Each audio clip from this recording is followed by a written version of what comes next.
Man walks 20 miles to work until one day cop follows him and sees why.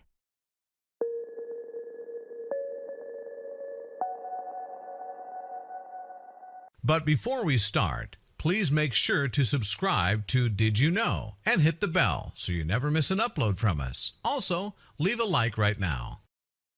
The cop car pulled up alongside him, but he continued to plod forward.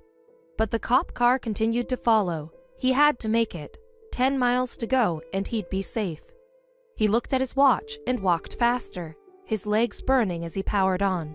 But there was no deterring this policeman. Walter Carr had moved to Homewood, Alabama with his mother after tragedy struck. They had hoped to rebuild their lives after their home was destroyed by the monster hurricane Katrina and wanted a fresh start.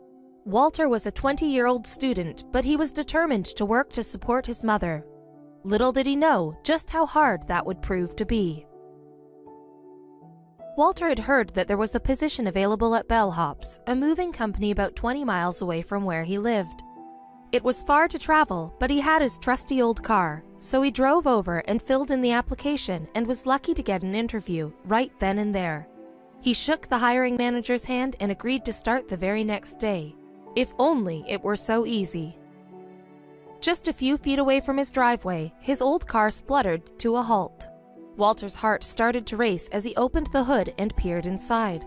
Of all days, his car chose this one to finally give in and die. To his dismay, smoke poured from the engine and he knew that there would be no starting it again. Walter pulled out his phone to tell the manager of Bellhops that he wouldn't be starting after all. Then, he changed his mind. Walter was young and fit, but still, 20 miles is an impossible distance.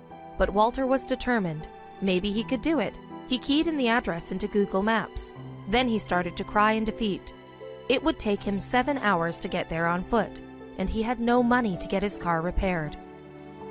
What could Walter do? He needed this job. His mother was unable to make house payments, and they could find themselves homeless again within a month. Walter simply couldn't let that happen. He had to try.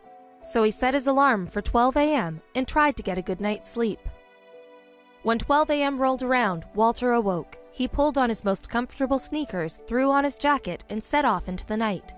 It would take 7 hours to get there, but he was determined to reach the Bellhops client on time.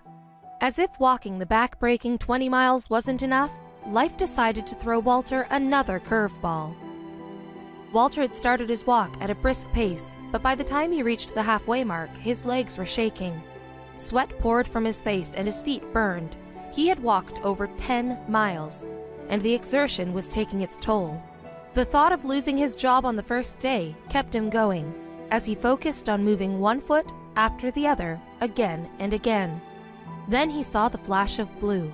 He had been too focused on keeping his legs moving to notice, but a car had been following him for at least the last 10 minutes. It was 4:20 a.m. and he still had miles and miles to go.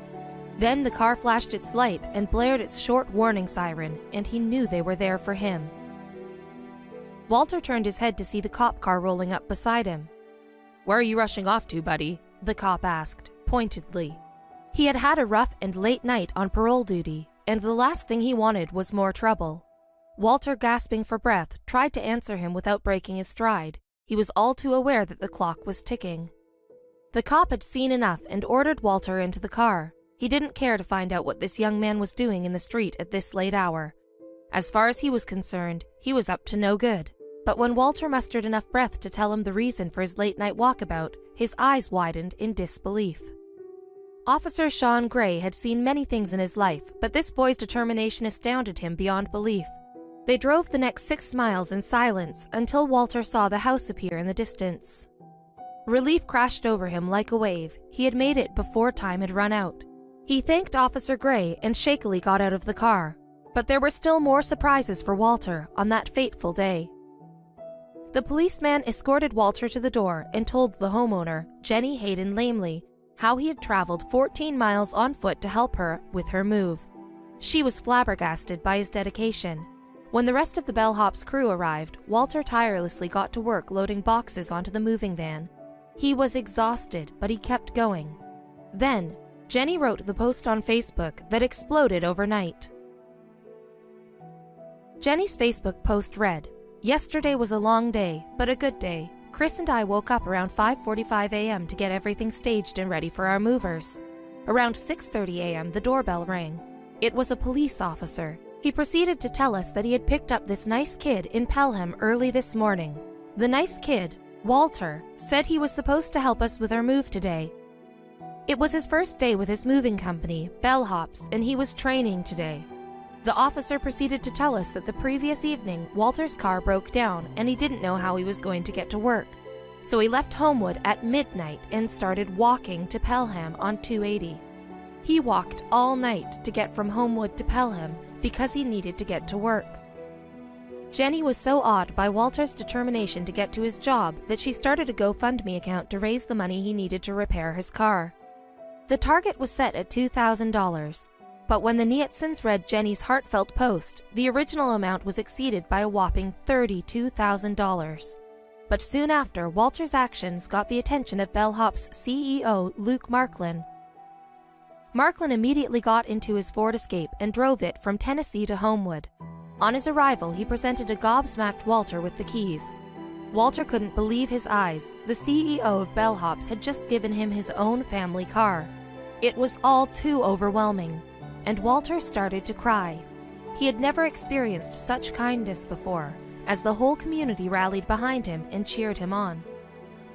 Walter's exemplary behavior has inspired thousands of people, and Jenny's original Facebook post has since garnered an astounding 2,000 shares and comments.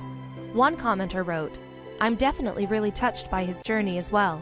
It's impressive how we can give excuses to not do something, but then there are people like Walter who don't like excuses and just do it." And another, "Life has made challenges. Walter passed the test. Gracious and humble man." I can't imagine how many times on that lonely walk down 280 in the middle of the night did he want to turn back. How many times did he wonder if this was the best idea? How many times did he want to find a place to sit or lie down and wait till morning when he could maybe get someone to come pick him up and bring him back home? But he walked until he got here, Jenny wrote in awe. Walter's dedication to his job has become a symbol of the hard-working American, and his determination has even inspired a hashtag movement titled "Be Like Walter" on social media. But Walter remains humble and shrugs off the praise, saying, "I just walked." He aspires to become a Marine one day, and he has definitely proved to the world that he can achieve anything he sets his mind to.